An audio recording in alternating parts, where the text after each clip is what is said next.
Nipende kuanza kwa kusema kwamba nawashukuru sana kamati ambayo imefanya maandalizi ya tukio zima hili. Mara nyingi ataonekana tu mtu mmoja ndio anayepewa shukrani. Lakini niwaambie, nyuma ya nyie kukaa hapa kuna vichwa ambavyo vilikuwa havilali. Kuna vichwa ambavyo vimewasiliana na nyie, naamini. Na hiyo sio kazi yangu mimi mwenyewe. Kwa hiyo mkisema au nikisikia watu wanasema kwamba wananishukuru mimi, nitakuwa stendi haki kabisa kama nisipotambua kamati ya maandalizi kutoka PPAA ambayo ilikuwa inafanya kazi mchana na usiku.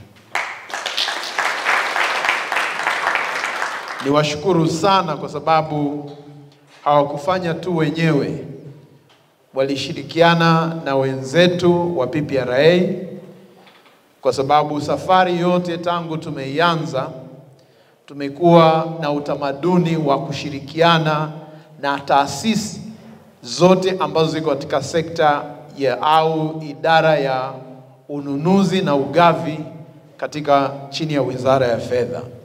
Kwa hiyo wote wana sehemu ambao wamechangia. Hata wizara yenyewe ya fedha, kwa sababu sisi wenyewe tuko chini ya Wizara ya Fedha.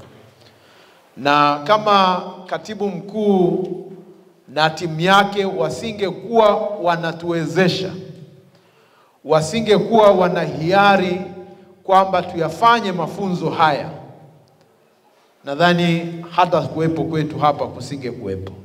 Kwa hiyo nipende kutoa shukrani za dhati kabisa kwa Wizara ya Fedha kwa kuwa mstari wa mbele. Inaweza ikawa inaonekana iko nyuma, haionekani katika sisi kufanya. Lakini nyuma ya pazia kuna Wizara ya Fedha ambayo imetutegemeza sana. Ndugu washiriki, leo sio siku ya kuongea sana. Nipende kuwashukuru na ninyi.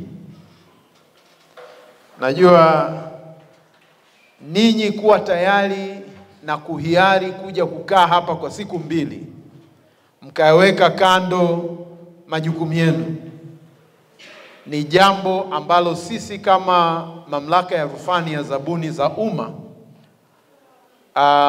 tuna shukurani nyingi sana kwenu. Serikali ya awamu ya 6 chini ya uongozi imara na mahiri wa Daktari Samia Suluhu Hassan, Rais wa Jamhuri ya Muungano wa Tanzania, imefanya maboresho makubwa katika eneo la ununuzi. Na mojawapo ya maboresho ambayo yanakuja ni kama hili ambalo tumekuja nalo hapa. Ukiacha NeST, lakini kuna hili ndani yake. Kwa hiyo ni hakika serikali inajishughulisha na kuhakikisha kwamba hata haki zetu haziporomoki, haki zetu hatuzipotezi. Ndugu washiriki, ninapenda kusema kwamba katika mafunzo haya ya siku mbili, naamini kwamba mmepitia vitu mbalimbali. Lakini mimi niseme hivi, unajua elimu ukipata elimu usipoitumia haina msaada wote. Ni muhimu sana yale ambayo tumejifunza hapa, kwa sababu ni sehemu ya kazi ambazo tunazozifanya. Twende tuyatumie. Lakini njia nyingine ambayo ni ya msingi sana ni kuwaelimisha wengine. Ukigawa kwa wengine, kinabaki kuwa cha kwako. Na katika piramidi ya kujifunza, ukitaka uelewe sana, wafundishe wengine. Sijui kama mnanisikia. Mnanisikia nachosema? Ukitaka uwe mbobevu, lazima uwafundishe wengine. Uzalishe watu wengine wanaofanana na wewe. Kwa hiyo ninaomba muwe mabalozi wazuri wa moduli hii ambao mmejifunza hapa. Moja ya vitu ambavyo ni vya msingi ni maadili katika ununuzi wa umma. Napenda niwarudishe kule ambako tunakosikiliza kesi. Mara nyingi vitu vingi sana, kesi nyingi sana, utakuta tu ni maadili. Ni maadili, sio kitu kingine. Yaani utakuta kwamba wewe umeshindwa kutuliza matamanio yako binafsi, umealeta mpaka yakafunika interest za taasisi.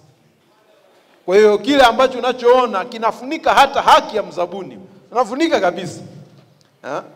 Kwa hiyo kama wadau katika sekta ya ununuzi wa umma, na hapa sisemi tu watu wa PMU, hapana, wote,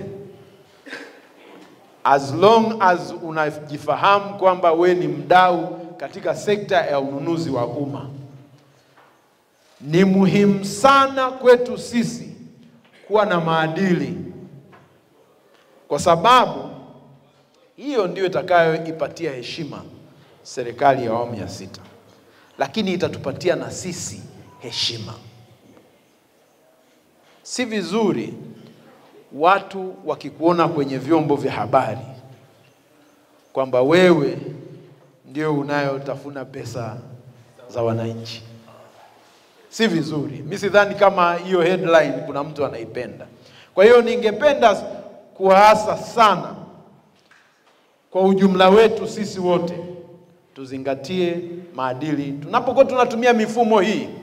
Unajua mifumo ipo, lakini inaongozwa na binadamu. Na binadamu kama haona maadili, mifumo haina maana. Mimi niwaambie kabisa, yaani napenda kulisema wazi kabisa.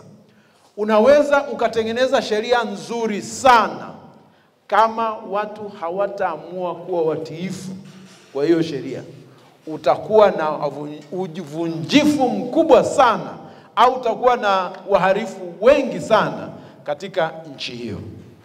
Vivyo hivyo, hata sisi tukikosa maadili katika sekta ya ununuzi wa umma, tutakuwa na kesi nyingi sana, tutakuwa tunachafuka sana, kutakuwa na upotevu mwingi wa fedha, serikali itakuwa na vita kubwa na wananchi. Kwa hiyo ni jambo la msingi sana kwetu sisi kuhakikisha kwamba tuna maadili. La mwisho, nipende kuwashukuru watoa mada.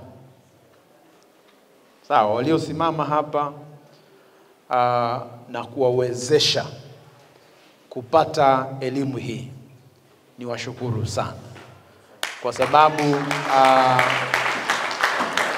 wametumia muda wao mwingi pamoja na majukumu mengi ambayo yao katika mabega yao.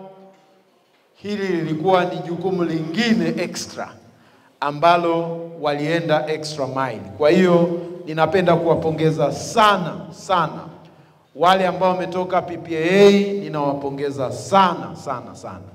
Wale ambao wametoka PPRA, ninawapongeza sana. Na tutaendelea kuwa na ushirikiano huu ambao tumeuonyesha siku zote, na mwisho wa siku tutafanikiwa katika lile ambalo liko mbele yetu. Niseme baada ya kusema hayo, natamka rasmi kuwa mafunzo haya yamefungwa, na niwatakie safari njema mnaporejea katika vituo vyenu vya kazi.